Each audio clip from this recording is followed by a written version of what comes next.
Hey guys, what is up? Is Rupert Jinkai here, and welcome to a different type of video on my channel. Pause this real quick and read what this is, and that is what is wrong with my body. So I have this disease called dystonia, and if you haven't guessed by the title yet, this is a video of me being interviewed at my church. Well, my family's church.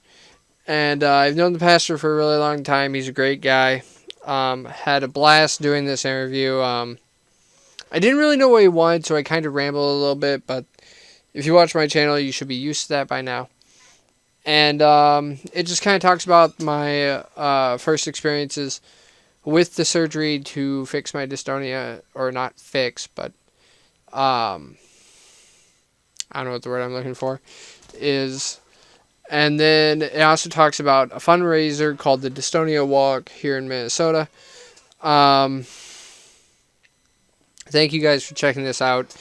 This is a non-monetized video. I'm not making anything off of it. I solely made this to spread the word about dystonia. And hopefully you guys will learn something. And maybe we can start a conversation in the comments. Let me know. John, I want you to come up, if you will, please.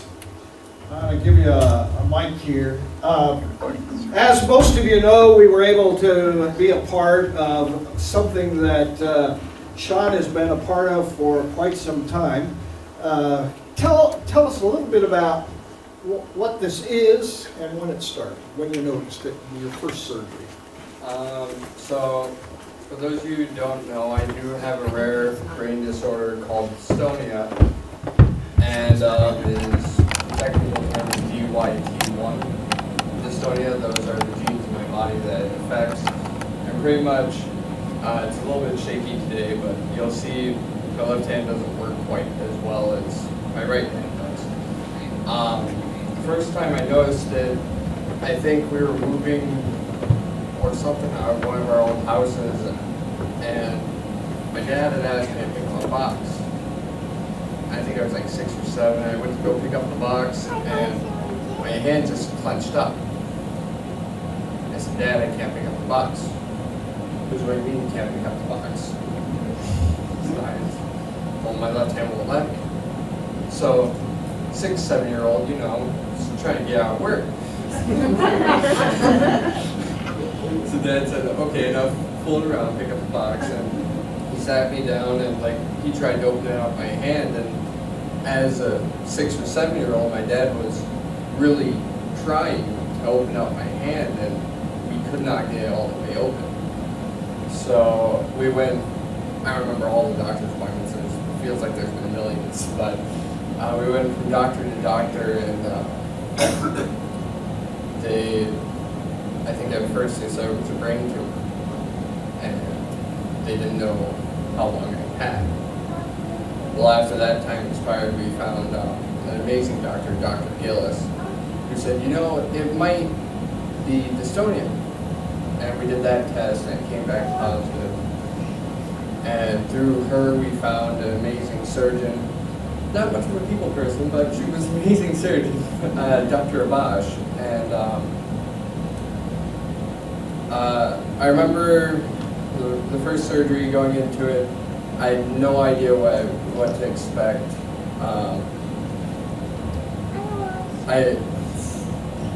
So much probably fear was there, and the one memory I have of it is waking up probably midway through the surgery and not really knowing what's going on.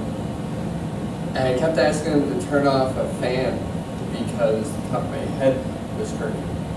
And I have 2 machines here and 2 machines here. And at this time, they had actually opened up my scalp to put in the 2 machines.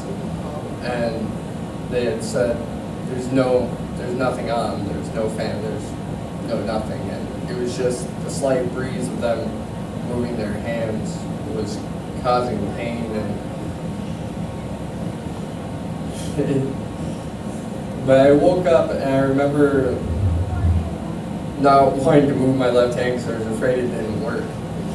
So for the first week, I just kind of laid there with my pinky and my thumb playing whatever video game they would hand me. Doing whatever I could not to use my left hand, but once I tried and used it, it was such an amazing thing because my left hand was actually not listening fully, but it was doing what I had asked it to do for the first time in what felt like forever. How many surgeries have you had?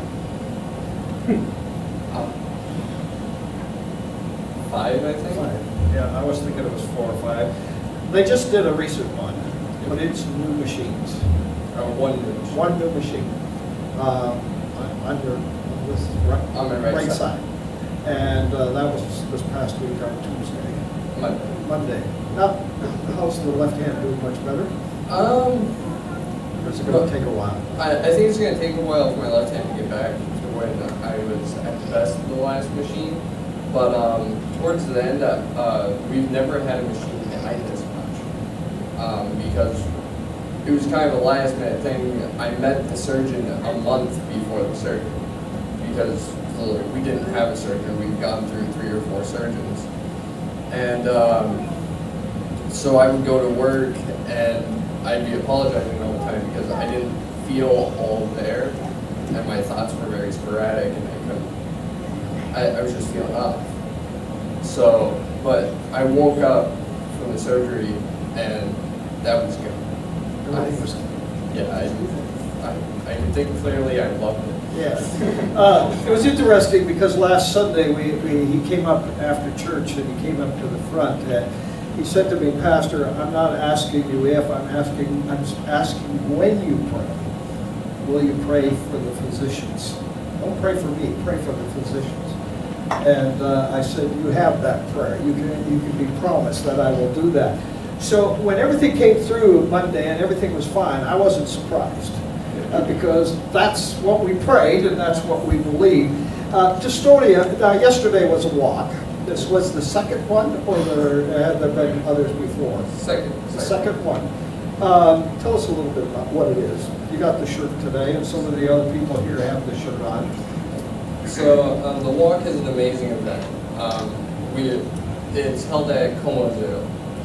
And basically, anybody who wants to support, if you have somebody in your family with dystonia, you know somebody with dystonia, or you've heard about it and you just want to help support, you show up to the zoo and you fund by building teams for the walk. And I forget how much it is per team or anything like that. But you donate and then we all get together and it's just kind of nice to see everyone there. Growing up, I thought this was some foreign, no one knows about. Me and my family are the only ones in America that know about it. But sitting there and just seeing all the people that know about it, are affected by it, are moved to help with it, to me it's kind of unreal. It was an amazing experience. I loved going the first year. I loved going this year. Next 20 years I'll love going. But they do raffles and stuff. If you're a walker, you get to put in a ticket and they hand out stuff that was donated by companies. My sister actually won a basket of spices, and Jericho won a massage wherever he's running around. And he told me this morning he was giving that to me.